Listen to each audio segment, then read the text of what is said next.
டேய் மாஸ்டர் நாயே, ஏன்டா தூங்காம மொபைல் நோண்டிட்டு இருக்க? உனக்கு சிவியரா தலைவலி வரப்போகுதுடா. பாத்தியா அக்காவா கே. டேய் நீ வேற ஏன்டா அந்த கெமிக்கல்ஸ் அனுப்பிட்டே இருக்க? நான் வீங்கிட்டேன்டா, நிறுத்துடா. டேய் நான் செம்ம வைப்ல இருக்கேன், நீ டிஸ்டர்ப் பண்ணாத, போயிடு. டேய் இங்க பிளட் ஃப்ளோ அதிகமாயிடுச்சுடா, மாஸ்டர் தலைவலியில துடிக்க போறான்டா, நிறுத்துடா. ஏய் யாரா இவன் அடிங்க. உன் மாஸ்டர் அவன் ஸ்ட்ரெஸ் ஆக சொன்னது. அவன் எப்பலாம் ஸ்ட்ரெஸ் ஆகுறான் நான் அப்பலாம் ஸ்டிமுலேட் ஆயிடுறேன். உன் மாஸ்டர் உத்தமனடா. நைட்ல தூங்காம இருட்டுல மொபைல் நோண்டு வரான், தண்ணி குடிக்காம பாடியை டீஹைட்ரேட் பண்ணுவாராம், கரெக்ட் டைம் சாப்பிடவே மாட்டான், சாப்பிட்டாலும் ஜங்க் ஃபுட்ஸ் தான் சாப்பிட்டு வரான். இப்படிலாம் சாப்பிட்டா தலைவலி வராம மூக்கு சலைடா வரும் மூதேவி. டேய் என்னடா புதுசா ஜங்க் ஃபுட் சாப்பிட்டா கூட தலைவலி வரும்ன்ற? ஏய் ஆமாண்டா, நிறைய பேருக்கு எதுக்கு தலைவலி வருதுன்னு தெரியாம இருக்கும்டா. ஏன்னா அவங்க சாப்பிடுற அந்த ஜங்க் ஃபுட்ஸ்ல எம்எஸ்சின்னு ஒரு கக்கா இருக்கு, அதான்டா காரணம். சரி டேய், நான் இது மாதிரி வீங்கி போன மேட்டர் மட்டும் நீ பிரெயின் கிட்ட சொல்லாதடா. டேய் நான் பிரெயினுக்கு சொன்னதானே மாஸ்டருக்கு தலைவலிக்கும், நான் கண்டிப்பா சொல்லுவேன்டா. உலகத்துல எத்தனை பொண்ணுங்க இருக்கும்போது நான் மட்டும் ஏன் ஜெசி உன்னை லவ் பண்ணேன்? டேய் சீ, டைம் ஆயிடுச்சு, அவனுக்கு சீக்கிரம் வலியை ஃபீல் பண்ண வைடா. டேய் ட்ரூ லவ் பத்தி உனக்கு என்னடா தெரியும்? யாரது வந்து ட்ரூ லவ்வாடா? போன வருஷம் தானே ஜனனின்னு ஒரு பொண்ணை லவ் பண்ண. இப்போ ஜெசி, நெக்ஸ்ட் இயர் ஜாஸ்மினா.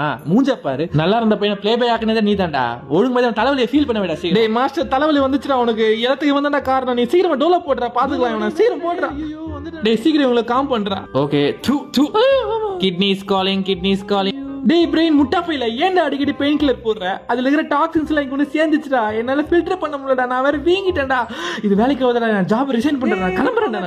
டேய் நான் உன்னை நல்லா வந்தா நினைச்சேன், ஏன்டா அப்படி பண்ண? ஏன்டா எப்பயாச்சும் போட்ட பரவாயில்லடா, உன் விஷயத்துக்கு டாக்டர் அட்வைஸ் இல்லாம 5 வருஷமா போட்ட கிட்னி சட்னி ஆயிடுச்சு. பெயின் கில்லர் போட கிட்னி டேமேஜ் ஆகும் எனக்கு தெரியாது.